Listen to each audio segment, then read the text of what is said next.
You can speak up, and if I don't hear it, then the approval of the agenda is by consensus. Adoption of the minutes. Anybody see anything in the minutes from that May 19th minute or May 19th Mayor Standing Committee meeting that they don't agree with? If so, speak up. If not, we'll adopt the minutes by consensus. All right, and down to public comments. And we don't have any, Steph. Thank you. And we're going to go to business arising from the minutes. So we're going to start on 4.1, which is the Bowen Island Housing Needs Assessment. Now that's it's quite a document. It's very complete in my mind, probably a lot more complete than it has to be. But it's I think the key points in there are well, and we'll have a discussion, or the fact that we have too many single detached family homes and not enough multiple homes, and they're not meeting the needs of the community. That was the bottom line.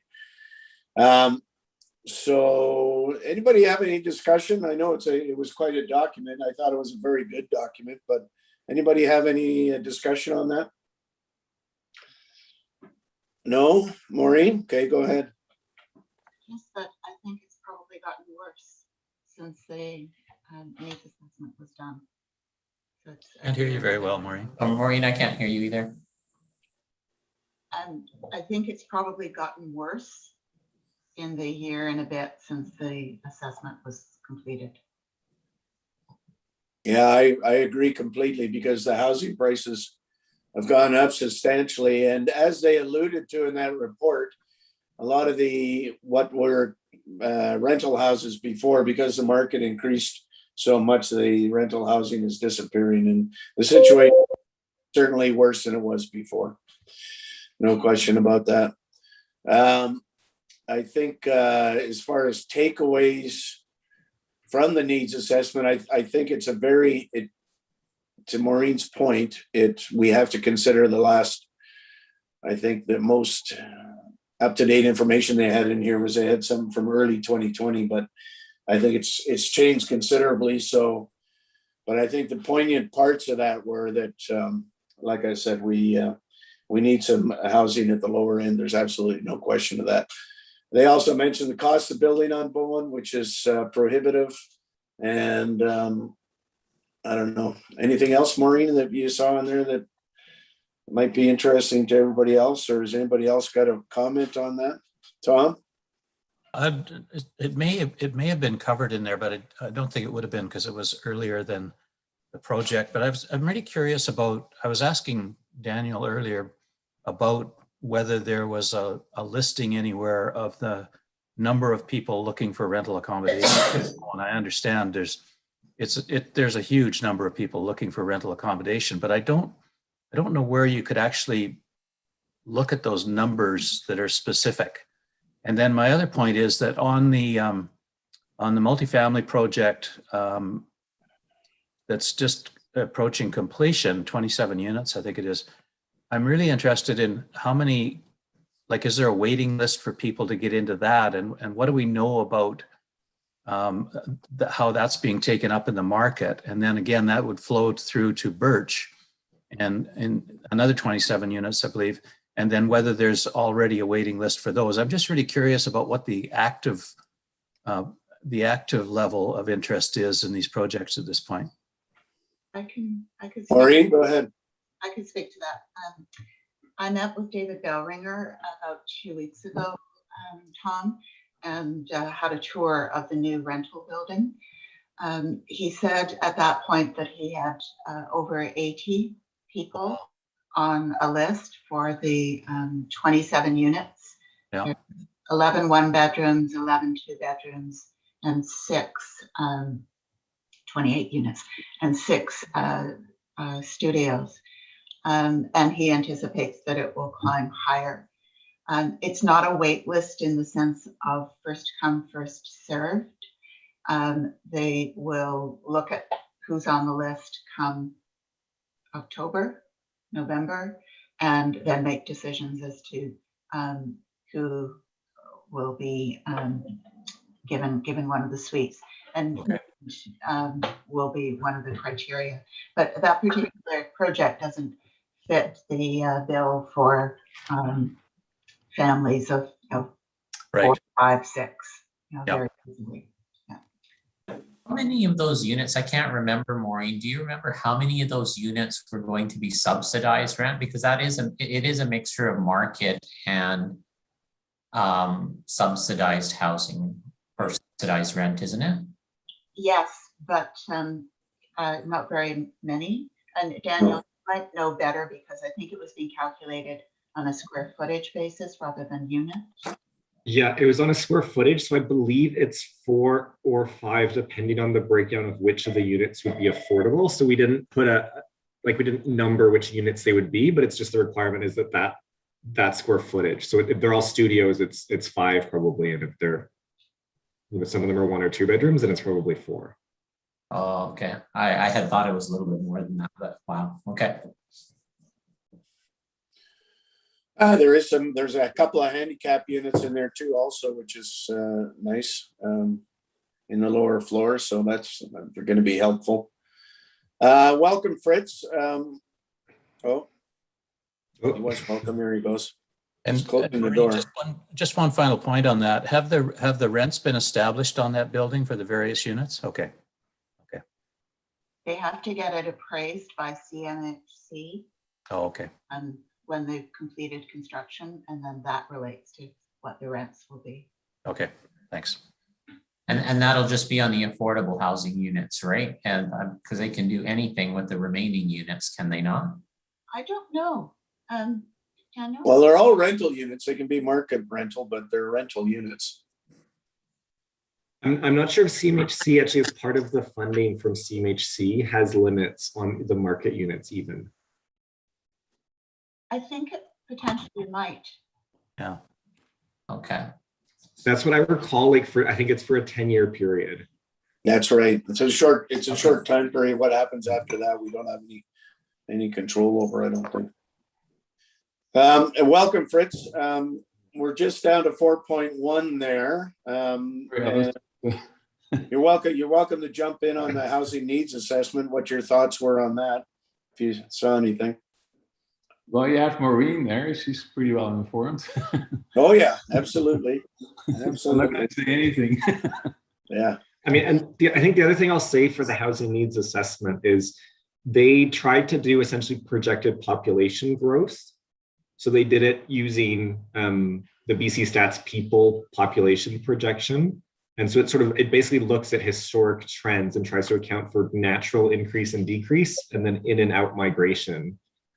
The challenge, and so the challenge always with them is, it looks at past and it projects it forward. So it's challenging in that if you aren't meeting the current demand, over the last census period of people have been moving off because they can't afford it, well, it projects that going forward and says this will, continue to happen. And so it will limit growth of households on Bowen, versus it doesn't sort of capture what's unmet need. It just says this is what the projection will be going forward.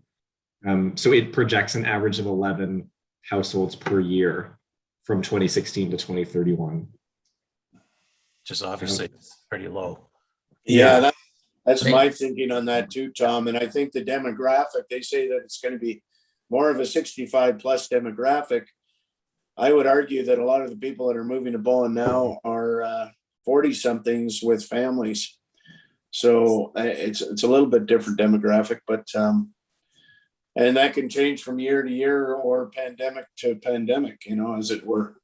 So yeah, overall, I think the needs assessment is very accurate for the traditional thing. That the future is could be a little bit different than what they're forecasting. I think 11 units is very low in my mind. Yeah. Any other comments on the housing needs assessment? All right, I don't see any hands up there, so I'm going to move on to the discussion Reaffordable Housing. And we're starting the discussion now, but I mean that the needs assessment obviously was a big part of that. Now we've got 2 articles in there, which I read through, and I think the important thing to take away there is the cost of building this housing. Now, I think, Maureen, you've been to the site. I did a site inspection with Liam there also a while ago, and they were on budget and they're doing a good job. And they're sort of on time, but I think they're finding it very expensive. And I think if they were to have that same deal going forward with their contractor, I think it would be a little bit different. The cost would be up probably 10% over what they are now. So that's something to take into consideration. It's the extraordinary cost of building these days. So any comments on those two articles? They are in Vancouver. Obviously, Vancouver's got a different issues than we have over here. But I think one thing that came through very clear on that was just the cost of building, and we have to be so careful with that. And how much government assistance can you get from that, or either from CMHC or BC Housing? But just on that note, Gary, I don't think. Yeah. Really, I think we should be careful in saying that. That's the trends are very clear about where the housing costs for materials are going. I mean, it's a commodity, or multiple commodities that are all affected by market conditions. But there's also the issue about the underlying land cost, which is really important. And, because there's a limited supply, and particularly when you talk about opportunities for multifamily on Bowen, there's a very limited supply. So those are factors that really weigh in on the costs of the end product. And I think those are I find those ones be tough to wrestle with. And I listened to a bit of the committee on affordable housing the other day, and in comparing the different models for subsidized housing, again, the underlying land cost is a real factor in trying to determine what the actual end cost is going to be for these things, and then determining value on that basis. Yeah, it's a very valid point, Tom. Absolutely correct. I just, from our perspective, we have to recover some costs from the land. I think it's only decent, but that is certainly going to be a consideration going forward, and that's something we're going to have to wrestle with as a committee here. Yeah. Going forward, there's no question. As far as the cost of construction materials is quite variable. I don't think they're ever going to come back to the cost a year ago, but I think, or a year and a half ago, but they are going to come down again a little bit. And when we get back to some kind of normalcy, but they won't come down to the pre-levels. There's no question about that. Any other comments on that? Well, maybe one thing, maybe Danielle knows something about this. What the city of Vancouver does, which of course is the city, but it is interesting, they rezoned, for instance, the Canby corridor, and the city actually requests a high percentage of the increase that the rezoning results in. So they actually, again, they use their powers to collect money to do what they want to do. Now, I don't know if that's only the city of Vancouver who can do that with their charter, or if that is something that is more available to Bowen as well. Raj, I might just, Raj, there he is. He's on the phone. I'll say in general, it's like other communities do it too, in terms of seeking amenity contributions through rezoning. I think what the Vancouver does is actually of money. They just want, they calculate the increase in value that results from their pre-zoning, instead of rezoning request, right? And then but I don't know if you have to provide a specific amenity that they, because that I think Bowen can do, amenity zoning. So they, in terms of amenity contribution, like the city of Vancouver calculates what they estimate the land increase to be, and then they seek amenity contribution based on that. Okay. And then it's like, they sort of decide then how they're going to use it. And sometimes it's used as part of the development and sometimes not. I know that the province has written a position paper on it because it kind of gets, planners interested in its legality. And so the province's position paper that I think Liam helped with, so he's brought up before, is like that municipalities should be estimating what the costs are because of the increased growth and then calculating the amenity contribution based on that rather than just solely on the increase in land. I don't think that's widely shared by municipalities who would rather tie it to how much the developer is going to increase the land values through the rezoning, but there's sort of different approaches. So Danielle, what I understood is that the idea about amenity zoning is it cannot be used, at least for the municipalities, as just a method of collecting more money, right? But it had, therefore, I thought what was a requirement, at least for municipalities, is that the amenities have to have some benefit to the users of the actual parcel in question. Yes, like the classic would be if you're like doing a new subdivision, you say, well, there's gonna be 1,000 people there, and so we'll need, in our policy is we have a new community center for every 1,000 people, and we need, this much of whatever it may be, and you work out how much it's gonna cost, and you say, okay, the 1,000 units are each gonna have to contribute X amount to pay for all the amenities that we think this new, that the new users will create demand for. Okay. Yeah. So Yeah, that's, sorry, Maureen, go ahead. I think, Gary, you were considering asking the Housing Advisory Committee to come and have a joint meeting with this committee. And I think that might be quite useful because the perspective that we have is constrained by, we're talking about the community lands and how those could be used, maximized. But the Housing Committee sort of comes at it from somewhat different perspective and is doing things like identifying one way to address a housing issue on Bowen at the low end might very well be to encourage the development of a trailer park. Now that's not going to be on community lands, I wouldn't think, but it might very well be on some private property that where the role of the municipality is to enable in some way. So I guess my point is that the tools we have and the form that the housing might take doesn't necessarily have to be the multifamily apartment block that we're seeing cropping up on Government Road. Okay, Tom, go ahead. Thanks, Maureen. I would really support that idea because I found the material in that last committee meeting that I listened to this week, a lot of overlap to the kinds of discussions that we're having on this committee. And one of them really I reflected back on my own experience in work I did in Whistler when I was in the appraisal business. I did a huge amount of work up there for the municipality and for developers on coming up with a formula for how to price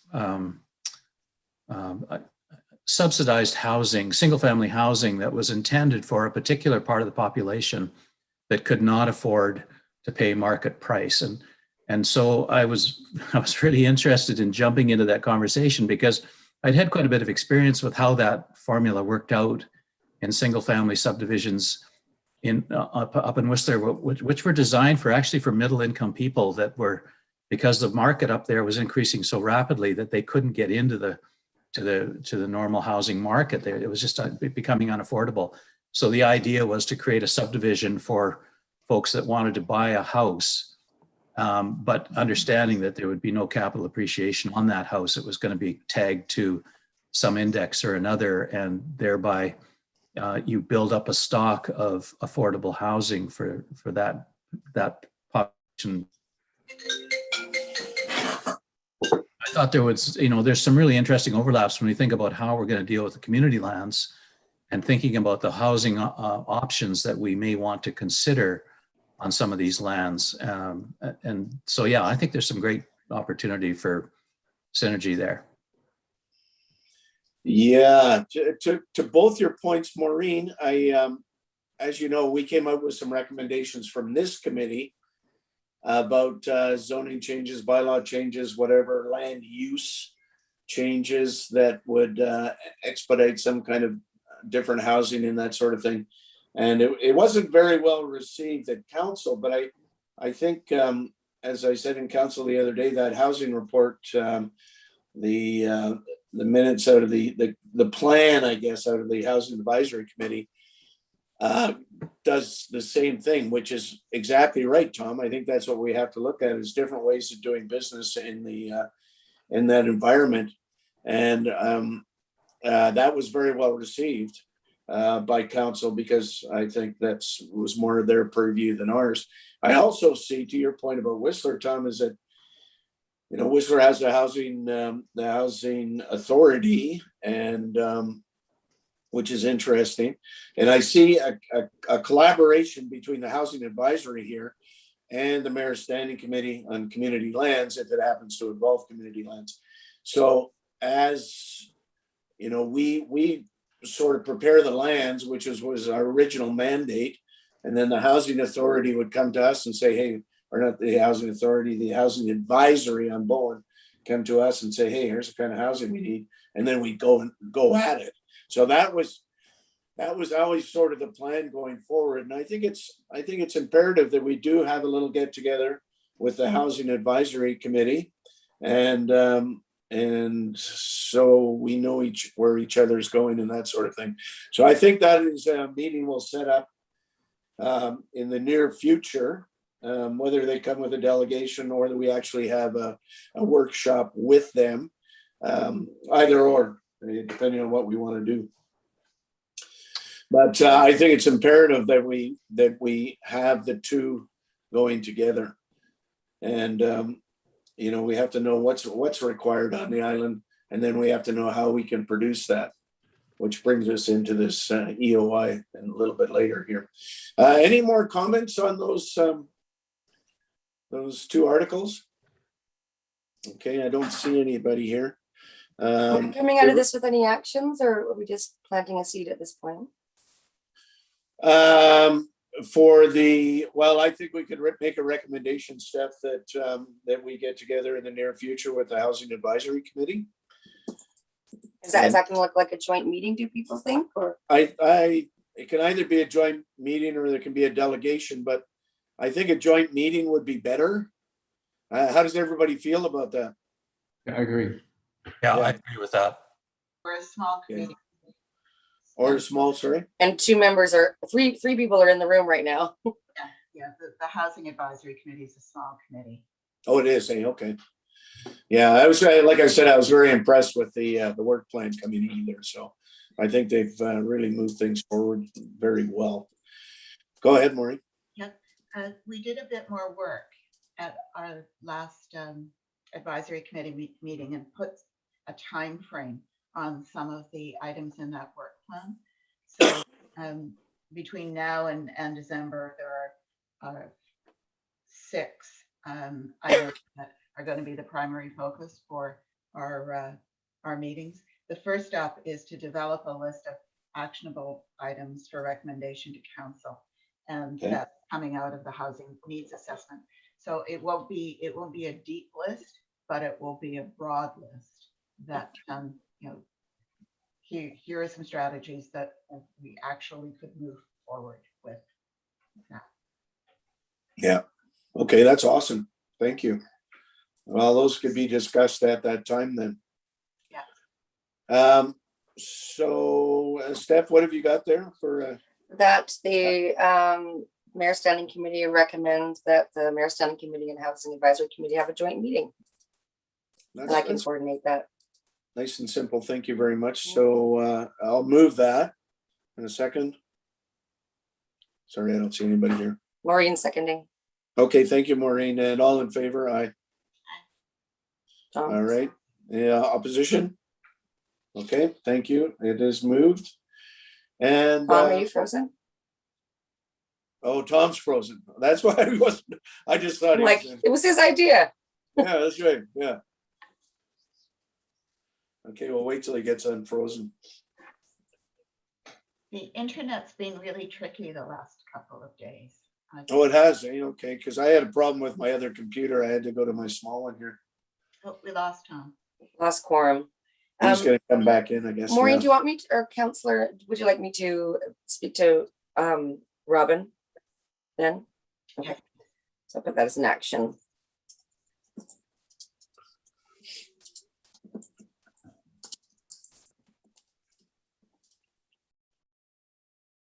We'll give Tom a second to reboot here, then we'll move on. I think there's a natural break coming up. Yes, That there, could provide him with a yeah. breathing room. Do we have to, just while you're here, Steph, do we have to reboot for that one? No, because we don't have the floods of public that council has, so I just stopped the recordings and Oh, restart. that's awesome. But Yeah. actually, we don't have quorum to move into. Oh no, 1, 2, 3. Well, good. Where are we here? Oh no, 1, 2, 3, 4. here he is. Here we go. 5. Here's our quorum. Yeah, because we have 6, eh? Yeah. 6 on it. So if we've got 4, that's good. Yeah. Okay, you back, Tom? Don't rush him. There we go. Sorry about that. I lost my connection. It's okay. Understood. You were in a good position, Tom. You didn't have a grimace. I figured you just weren't voting You're because frozen. you're being lazy. It was very. So I'll ask the question again, Tom. All in favor? Aye. Yes. You okay? Perfect. All right. So we'll just move on here. We're going to go to new business. Can anybody think of something they want to have in the open here for other business? I can't think of too much before we move on to this EOI thing now. We're gonna 5.2 is moved to a closed meeting. The recommendation is the Mayor Standing Committee Community Lands move to a closed meeting pursuant to section 90-1-E of the community charter. I will move that in a second, please. Thank you, Maureen. All in favor, aye. Aye. All right, and information item.